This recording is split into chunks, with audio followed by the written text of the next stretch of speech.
It's time for another episode of the Future Ready podcast. I'm Nick Finberg, but your moderator for this episode will be my colleague Connor Pike. We are wrapping up this three-part interview with Rainer Brehm, the CTO of Siemens Digital Industries and the COO of our automation business, with David Humphrey, the Director of Research at ARC Advisory Group. In part two, we left off talking about the shift of business expenses from CapEx to OpEx as businesses implement more digital workflows for maintenance and operations. But let's kick off this episode with how that change is shaping industry today.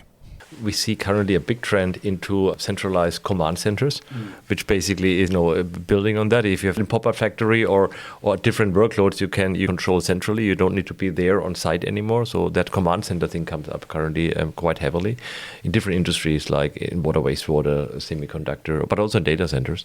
So that's an interesting aspect. And the other aspect is it's a shift to OpEx. The topic of cybersecurity is very relevant, so you will update the systems, and basically you buy it then also as a subscription, and then everything is inside. The updates and everything is inside.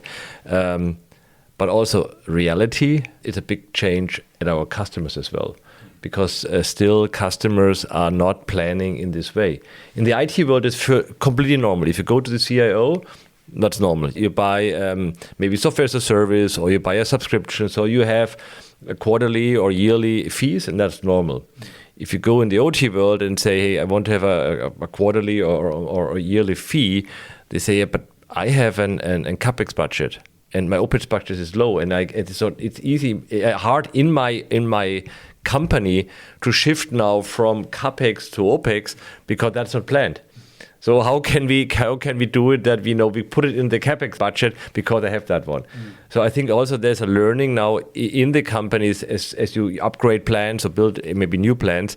What is a ratio between CapEx and OpEx? So it's a part of that partnership, right? Is that it's not just us developing new technology. You also have to have the customer understand maybe what might be involved in shifting to adopt that new technology as well. Absolutely. And again, I think the operations world need to learn also from the IT world, but also the IT world, as I said, need to learn what it means to run something 24/7 with a very high reliability. I think we need to learn from both sides. Mm-hmm. Yeah. And so, David, as we continue to think about the business impacts of this shift, in your research, are you already seeing data points or benchmarks showing productivity gains and efficiency improvements or return on investment for these changes that are being made? There's some data out there already. For example, when I think of the engineering side alone, there are figures of 24 to 40% reduction in engineering time due to the fact that my co-pilot is generating some code for me. I'm kind of funny about everything being generated. I still want to have my hand in it, but it might be searching libraries for me to find a function that I programmed 3 years ago, but I kind of forgot about, but it does exactly what I want, what I'm asking for right now. So it calls it up again and says, this is your work 3 years ago, or somebody else did it. So why don't you just let me plug this into your program? So engineering right off the bat, good productivity gains. 10 to 30% is another figure that's floating around for time to ramp up for new lines or changes to new products on existing lines. And in a lot of end users like to measure the effectiveness of their equipment in terms of OEE, overall equipment effectiveness. That's a combination of what's the availability of equipment. It's the combination of the uptime plus how much the machine is actually being used when it's available. And we see about 5 to 10% improvements in OEE. And it's such a common measure. Every visualization software has a tool for OEE built into it, so it makes it really comparable. You can compare it to other machines, to other plants, to peers, even to competitors. And I mean, thinking about those business impacts that you just laid out for us, how does that influence competitive advantage in manufacturing for the future? Manufacturers that switch to software-defined architecture, software-defined automation, that implement AI-enhanced tools are going to gain competitive advantages because of the software-centric mentality, because of the mindset that they're going to start pulling ahead in the race in a number of fronts. They're going to gain knowledge and learnings that they apply and that they continue to learn from, that manufacturers with a hardware-centric mindset and control system cannot replicate. moving on maybe to talk about strategy and positioning a little bit. We've talked about regions or maybe different industries that are leading this adoption. But David, what do you think in terms of a region that is best positioned in this transformation? You mentioned Western Europe, obviously, earlier, but... My short answer is Germany, US, China.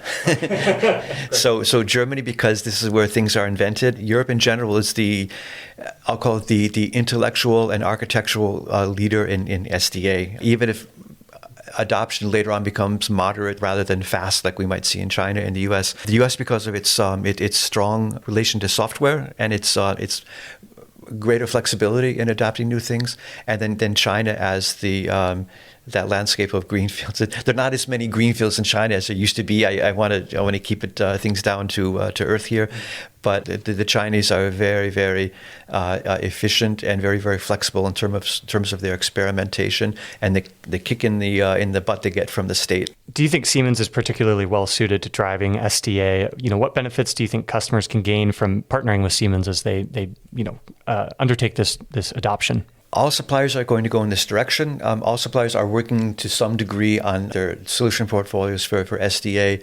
Siemens has a very complete portfolio. I don't want to do a commercial for Siemens, but I like what you're doing, Rainer. Let me just put it that way. I think it's pretty impressive. What I like most about what Siemens is doing is your messaging. You're making it really simple for us to look into the future. I'll give two examples. One is the simple equation, SDA plus AI equals autonomous operations. And the other is what you presented at the SPS show in Nuremberg. I forget the terms you used, but it was the transition from the fixed architectures. Rule-based to goal-based. Rule-based to rule-based to goal-based that's automation. What it is, yeah. I think that's really, really compelling. And it's not saying come buy our products. It's saying come change your mentality, but let us help you by supporting you on your journey. And then as we're talking about some of the advantages that companies can gain or the benefits they can gain from taking on this transformation, Rainer, of course, there's also some amount of maybe homework that companies might need to do. Many companies struggle to scale due to fragmented data that they have. Is building a data fabric the real challenge behind making industrial AI and SDA work? How is Siemens helping to tackle that challenge? Well, you always talk about data silos, but take a step back. I was personally surprised that in the engineering workflow, and we show with Eigen, you simply use it. So you don't need to prepare any data, whatever. So you use it and you get the productivity. And maybe that itself is one process step only. You do the automation engineering, which is an important one, yeah. But you don't need to kind of now break up silos. You take it, you install it, and you use it, and it creates great results. So it's not like get your data straight before you haven't done this, you cannot use it. So use it, yeah. And I think getting data straight is then very important. Okay. And maybe another topic, we see more and more agent coming up, which are basically can connect to different data sources and then, use that data. So you don't need to pull it all up and put it into a big data lake and then work on it. I think so. You need to untap those silos, but it doesn't mean you need to put everything in a big silo. Yeah. So I think that's also, especially with agents, which are very flexible to connecting to different topics, will help here overcome that hurdle. But then the other topic is then around the operations phase. Yeah, so you're not talking about engineering, but now you're running a factory and you want to do the OEE or you want to understand the root cause. If you have a big line and something happened, maybe a day earlier in the process, and now you have a defect here, how you bring things together here. I mean, that's a different topic, and this is really where we need to connect the workflows, not from an engineering side, but really from an operations side. And you need to get then also some knowledge in, how things is connected. And there we supporting the customers to building a kind of unified data fabric, what we call it. We building a semantic layer because you need to understand what is the asset, what the values are in there. And we are using here a product which is Graph Studio from RapidMiner, which is building this ontology, building this knowledge graph, which is then a great basis for AI to access the data in a structured way and go to reasoning. What's going on? What are the relationship between and where maybe the root cause is? And I'd love that you brought us to that topic of agentic agents helping to connect some of the data and that it doesn't mean that you have to have one gigantic silo, like you said. These can help us connect data from various silos. And by the way, it was also important because I know companies say, I pull out the data from everywhere and then I have a silo, and then I can do some reasoning. the topic is if you pull out data somewhere, they're already old. The minute you take it out, they might have changed the second afterwards. So you want to get to the real sources where the data are processed and changed, and not pull it out once and then doing some AI on top of it. That real time, up to date, that's so critical in a manufacturing environment. So then, as we think about, you're looking ahead, what role do you think agentic and physical AI as well will play in autonomous production in connection with software-defined automation? Well, David said it first. I think SDA is really the basis. If you look now in the operations phase to bring AI on the shop floor, we do it today with AI inference service. I strongly believe, and this is what we are building as we speak, that when we talk about physical AI, it brings AI intelligence into the control layer. Currently, as I said, when I want to go from a rule-based to a goal-based automation itself needs to get much more intelligent. So because the rule is I'm writing a program. So a rule-based automation, I'm writing an automation program. If this happens, you do this. If I do this, it's rule-based, but it's fixed because if something happens which I haven't considered, the system will not work anymore. If the system needs to decide on a situation which has been not pre-thought, it needs to have a built-in intelligence. And now we talk about AI. So how can we combine classical PLC workload, because you still need that. There are a lot of deterministic processes ongoing, which write a PLC program and you can maintain it. But can we add now this kind of intelligence into that control logic? And that you can describe it as skills or add a skill which is AI-based. And that skill could be AI-based or could be also a vision language action model. And that vision language action model could then maybe control a robot. So for me, SDA plus AI plus maybe a special kind of AI, which are VLAs or robot foundation model, will add together to go into the future of physical AI, which the basis to move from rule-based to goal-based automation. And for me, that could be a big inflection point for SDA. Because every customer probably will understand, now, if you want to go in this direction, this cannot be done with a classical PLC. You can always do something, yeah. But it's much more easier to integrate all these different workloads into one platform, sharing one data. You need to connect them, by the way, real time, because it doesn't make sense. If you control a robot, it doesn't fit to the line. So this need to be synchronized and real time. And their SDA is the perfect platform. And it could be the inflection point to really say, now, okay, if I want to get these benefits, I'm going to shift over there. And what do you think are the role of humans in that environment of increasingly autonomous operations as well? Working in the automation space is always about productivity. And we always embrace kind of new technologies, how we get to the next productivity level. I think it's a proven thing. Companies which are working productivity are growing and surviving. And then we need to work always on productivity. You know, there was when I started at Siemens at 99, the automation guys were kind of, you are destroying jobs. I think currently automation is one of the main enabler to produce close to the consumption, to produce more sustainable, to produce more energy efficient, and still there are still people in the factories. Yeah, I don't know how many people want to work in the factories, but I think it's a big enabler for the main challenges we have as a society, and therefore humans will play a major role. They will play a different role, but that's normal. It's always evolving, yeah, and therefore I'm confident that a factory will have humans, and you might run a shift unattended. And maybe that's a night shift where nobody wants to work, but you still have people, operating a factory. Yeah, interesting. It's just because a factory maybe can operate sometimes as a dark factory, right? But doesn't have to all the time. I don't know how far men robots will go, but I think there's always a maintenance. There are things you need human. For me, maybe there's also a topic where we want to move into an AI-powered autonomous production. Does it mean it's 100% dark factory? Probably not.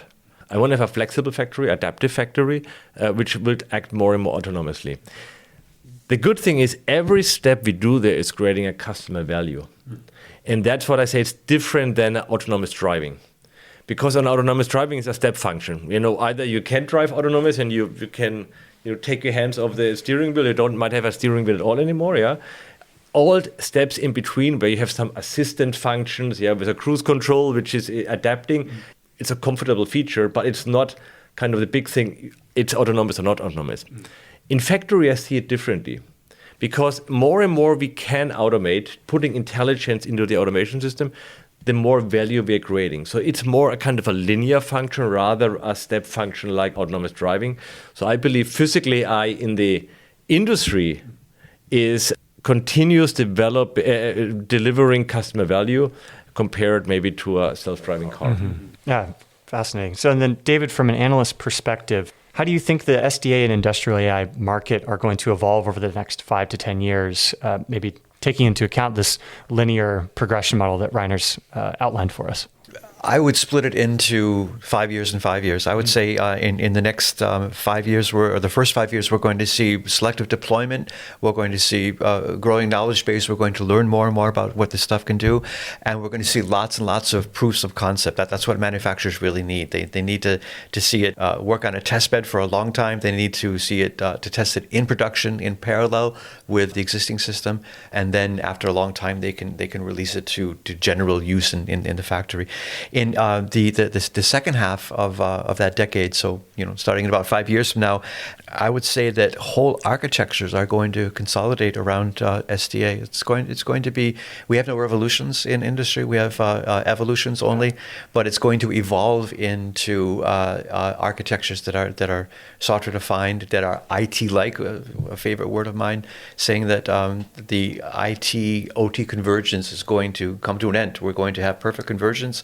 And then we're going to move on merrily along to the visions that you just painted before that I liked very much, about autonomy, but also about humans still playing a role in making important decisions, making complex decisions that AI today can't always solve. But I changed my mind on that 2 days ago when I saw your laundry sorting application. Here at the fair, there's an application where two robots sort some laundry. There's a shoe, there's a T-shirt, there's a cap, and they put it into sort of a floppy basket. And the application or the demonstration is very simple. The laundry is just thrown down, the basket is put somewhere, and these two robots very gently pick everything up. My favorite part is the T-shirt. They take the T-shirt and it sort of falls halfway into the basket, and then it goes back and it picks up the back half of it, and then sometimes it makes a third motion to put the tail of it. I see so much of the future in that very simple demonstration that it really opened my mind to this idea of coming away from fixed stepwise functions of going from one step to the other, to this adapting to the current situation, solving problems as they present themselves in front of you. Yeah, absolutely, and that is basically goal-based automation, because it gives a goal.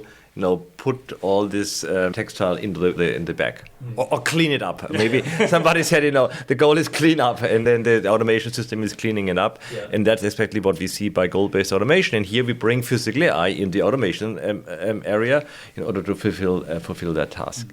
To add on, I think maybe on the topic of the future outlook, I think architectures will be more software defined, absolutely, but also the engineering will be more IT-like, as you said the word. Because, where classical automation comes from a perspective of an electrician. So ladder logic is basically the programming language, or kind of how an electrician thinks. I think in the future you have more kind of IT-minded automation engineers. So you're also going to change the way how you program your automation, whether it's with agents or not, but it's going to be more IT-like. How you do how you connect repositories, how you are having a test pipeline, how you do a deployment, all that kind of workflows will be much more like it today from IT, rather than it from what an electrician is doing. Mm-hmm. Excellent. And so as we're coming up to the end of our time here today, guys, first of all, thank you so much again for joining. So what do you think is one key opportunity companies should focus on today to fully unlock the value of industrial AI and software-defined automation as well? SDA and AI should be treated by industrial users as a strategic asset.